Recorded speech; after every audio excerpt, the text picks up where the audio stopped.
Taigi, jeigu Deep State'as norėtų arba turėtų galimybę pridengti šitą atvejį, užglaistyti visą šitą, kamgi iš vis buvo Epsteinas ir Ghislaine areštuoti pirmiausiai?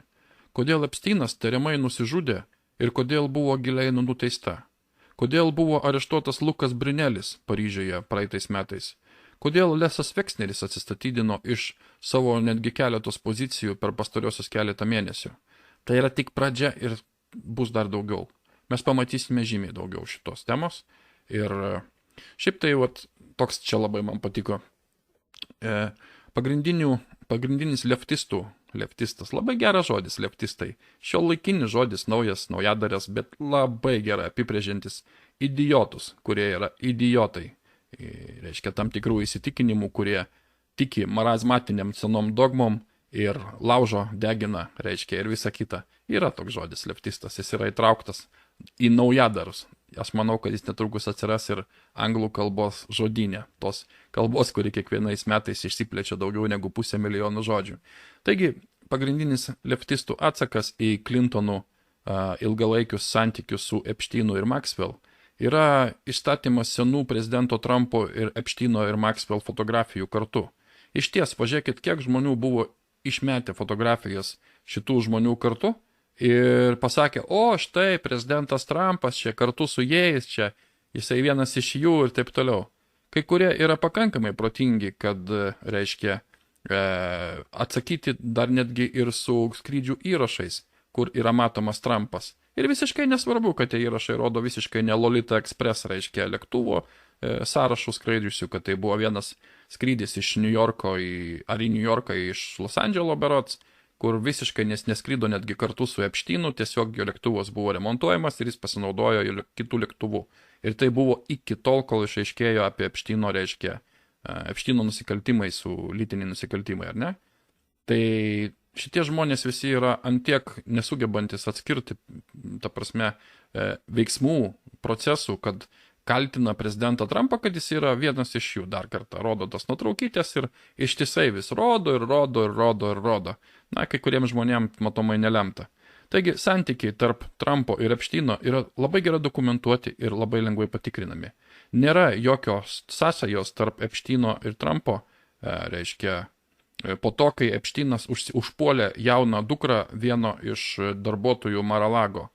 Tai yra Trumpo golfo korto, kuris priklauso Trumpui, reiškia darbuotojų komandos nario dukra.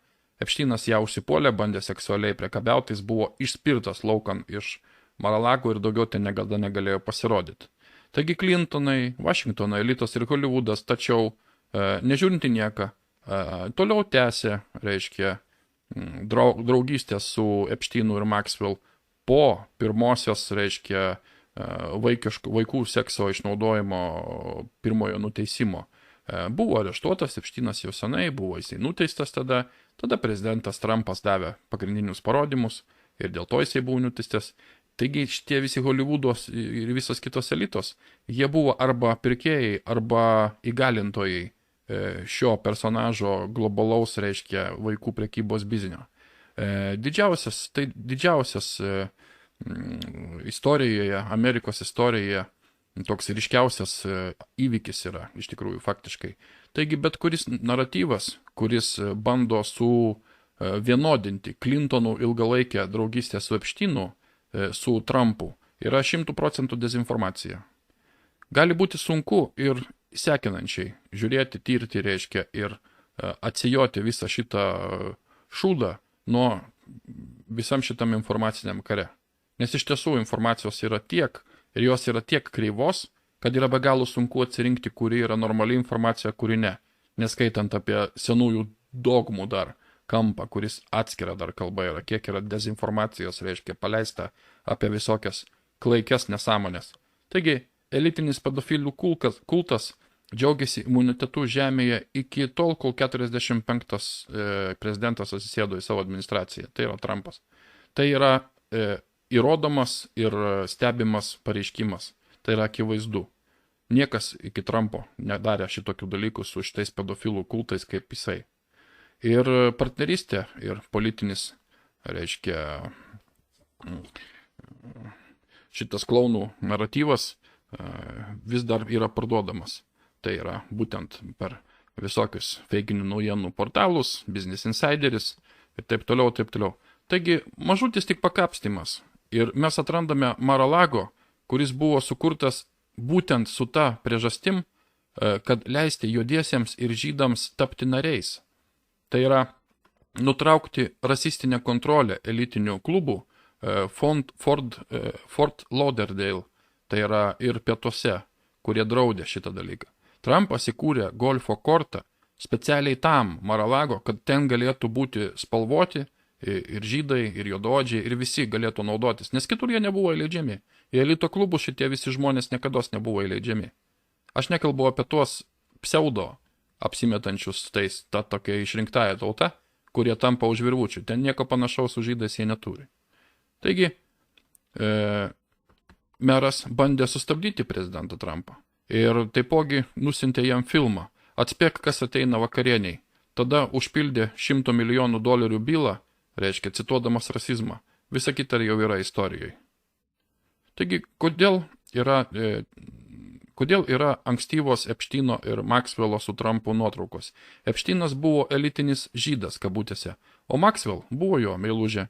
Ne vienas, reiškia, iš jų išorės, jų velniškos valdžios struktūros niekas nesuvokė tuo laiku dar Epštyno ir Maxwell sadistinių ambicijų. Per šį laiką Trumpas taipogi vieną kartą trumpai paskrido vienam iš Epštyno lėktuvų, atsiprašau, ne iš Kalifornijos, iš Floridos į New Yorko. Tačiau Trumpas niekada nevyko į vaikų sekso salą ir neskrido su Lolita Express, kuriuom Clinton skridė daugybę kartų ir kurį labai mėgo. Priminsiu, kad Billas Clintonas, skraidė su Lolita Express į tą salę 26 ar 27 kartus. Taigi visas šitas naratyvas reikėtų vieną kartą pabaigti visiems laikams šitą dezinformaciją ir susikoncentruoti į būtent šitų nusikaltelių, reiškia, kurie yra įrodomai, jau dabar teismuose nusikalteliai pusė. Ir baigti žiūrėti į šonus ir baigti kišti pastovi prezidentą Trumpą, kuris beje tyčia nujojo iš Epštyno didžiulį nekilnojamo turto objektą, perpirko, kad jis negalėtų nusipirkti ir paversti jo netgi savo sadistiniais kažkokiais tai žaidimų sadistinė aikštelė, kai sužinojo šitą dalyką. Iki tiek ten buvo pas jos konfliktas ir vienas kitą jie ten bandė ir Trumpas perėjo kelią ir Epštynui, ir Mossadui, ir visiems kitiems jau tada, dar net nesibalotiruodamas į prezidentus. Labai įdomi istorija, reikėtų įvertinti šitą dalyką. O šiaip, tokia mintis, reiškia, iš Donaldo Trumpo. Čia greičiausiai Trumpo paties yra paskyra, sprendžiant pagal viską. Aš ją gan senai stebiu, bet, tiesiog tokia humoristinė daugiau. Tai yra giliai naujo kalėjimo prižiūrėtojas naujasis kalėjimo prižiūrėtojas atrodo pakankamai pažįstamas, ar ne? Tai mintis yra tame, kad žiūrėkit, kaip dabar Ghislaine Maxwell, ko gero, kad nusižudys, arba kas nors dar atsitiks, arba kaip buvo vienas pranešimas, kad jinai paprašė dėl savo labai sunkios padėties dabar po šito teismo atjungti kalėjimo prižiūrėtojo kameras, ar dar kažkas. Taigi šitam žmogui dabar yra iškilęs milžiniškas pavojus. Ir ko gero, kad ištiks ją visgi koks nors negeras likimas, jeigu nebus akilai saugoma ir nebus užbėgta kelio tokiem įvykiam, kaip pavyzdžiui buvo su Jeffrey Epštynu, ar ne, kai jis buvo areštuotas ir neva tai nusižudė savo kameroje, kas buvo visiškas marazmas. Jį ten arba nudėjo, arba jis yra išvis išvežtas ir saugomas, po šiai dienai gyvas, gali ir taip dar būt. Ir čiulba kaip paukštelis už savo gyvybę. Tiesiog, tokie elitų, mėlėjai žaidimukai ir tokie, susitepusių, susikorumpavusių ir sufeilinusių, reiškia, nepavykus išsisukt, gavus nuosprendį, jų yra dalia. Ateina laikas ir juos tiesiog vieni kitus jie šalina, nes tokiu atveju jie kelia pavojų vieni kitiems tiesiai šviesiai. Ir dar labai įdomus faktas, kad po teismo pasišalino iš teismo salės 318, viena iš, reiškia, Maxwell teisininkių, Bobby Starheim, paklausė teisėjos, ar būtų įmanoma suorganizuoti, kad Mrs. Maxwell gautų stiprintuvą, boosterį, šotą. Tai yra marmalą. Po teismo paklausė teisėjos, ar galėtų gauti stiprinantį marmalą. Įsivaizduojat, prie ko čia stiprinantis marmalas teismo salė, iš vis prie ko čia marmalai, kas čia per marazmas. Ką jinai turėjo omeny, ką tai turėjo reikšti, reiškia, nuo šito COVID, ar ne? O teisėja Nathan pasakė, kad jis supranta, kad tai bus prieinama iš, reiškia, medicinos centro Bruklino sulaikymo šitoj įstaigoj, kur buvo laikoma Mrs. Maxwell. Įdomus toks niuansėlis, jinai jau dabar užklausė apie kažkokį tai boosterį, kas buvo turėtų omeny, na, tiesiog sunku suprasti, ar ne, čia greičiausiai, kad visgi tikrai ne šitas marmalas nuo šitos korupcijos užkrato ligos, boosterinis marmalas jai kamerai sėdint. Įdomus toksai irgi niuansėlis prie.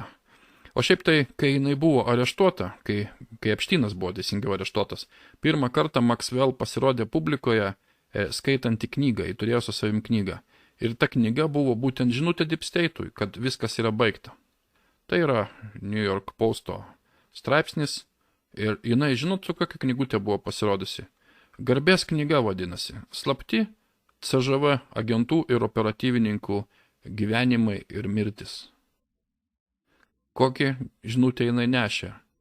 Ką reiškia šitą jo žinutę? Patys pagalvokit. Tai akivaizdi užuomina CŽV slaptom tarnybom, na, kadangi jinai pati iš Mossado, tai jinai puikiai supranta visokius tokius dalykus ir žino tikrai tiek visko, kad mes net neįsivaizduojam iš šitų visų ženklų ir visų šitų dalykų. Bet ši knyga, manau, pasako daug ką. Na ir keletas Q pranešimų apie Epšteiną, apie Maxwell. Jūs turbūt nemanėt, kad Epšteino tyrimas prasidėjo tik prieš kelis mėnesius, ar ne? Tai yra 2019 Liepos 9. Visa tai buvo po generalinio prokuroro Jeffo Sessionso priežiūra. Jeffas Sessionsas padarė savo reikalingą darbą, iki kol pasitraukė ir jisai užsuko tam tikrus procesus, kurių nesugebėjo sustabdyti nei vienas kitas generalinis prokuroras. Ir tai buvo Jeffo Sessionso didžiausias indėlis. Jis tada paaukojo savo optiką, jis buvo apšmeižtas, jisai liko nevykėlių, jisai buvo, na, žodžiu, žmonės dauguma, kurie nesidomėjo šitais visais procesais, jie jį keikė, ant jo pyko, sakė, kad jisai nieko nepadaro ir panašiai. O iš tikrųjų jisai pridarė dar tiek, kad šią dieną viskas lenda ir čia dar tik pradeda lysti. Taip kad Jeffas Sessionsas iš tikrųjų yra legendinė asmenybė, patriotas ir padaręs didžiulę paslaugą valstybėje ir žmonėms ir aplamai ko gero, kad žmonijai iškinkius štai šitos gyvulius iš žmonijos, reiškia, iš laisvės, ištraukius ir nutraukius jų veiklą pasaulinio vaikų grobimo ir panašiai. Taigi laukite daug daugiau patapsiant viešą ir atskleidžiant, ar ne? Q. Arba štai kita žinutė dar buvo. Jūsgi nemanėte, kad mes paryškiname Epšteiną šiaip savo be priežasties, ar ne? Tie, kurie anksčiau buvo apsaugoti, nebėra apsaugoti. Savalaikiškumas yra viskas. Ir medžiotojai patapo medžiojamaisiais. Ir mes šiandien akivaizdžiai šitą matom. Pažiūrėkit, 2020 sausio 28. Greitai bus metai šitai žinutėjai. Ir dabar jinai nuteista, o pavyzdžiui, Kailas Rittenhausas išteisintas. Jeigu būtų valdoma situacija teismuose demokratų ir Deep State'o, Kailas Rittenhausas būtų nuteistas, kaip ir turėjo būti nuteistas, o jinai turėjo būti išteisinta. Bet nesigavo. 65 metus gavo, įsivaizduojat? 65 metai, čia kokia bausmė? Čia tikrai mirties nuosprendis daugeliu iš mūsų būtų. Taigi, galimai Epšteinas buvo lėlė, o ne pagrindinė persona intereso. Finansuojamas kieno arba kokių užsienio organizacijų. Pirminis tikslas – surinkti šantažą, reiškia pasirinktiems politikams, žymiems žmonėms, karališkoms asmenybėms, Hollywoodo influenceriams, Wall Street'o ir kitų finansinių top levelio, aukščiausio levelio žaidėjams, kitiems aukšto profilo industrijos specialiems žmonėms ir taip toliau. Antras. Tai buvo maitinti pripratimą kontroliuojama. Tai yra kaip narkomanam kontroliuojama narkotikų porcija pastoji pateikti taip. Ir šitiem visiems elitų, pseudo elitų atstovams buvo pateikiama pastoji porcija šito narkotiko. Maxwell šeimos kilmė.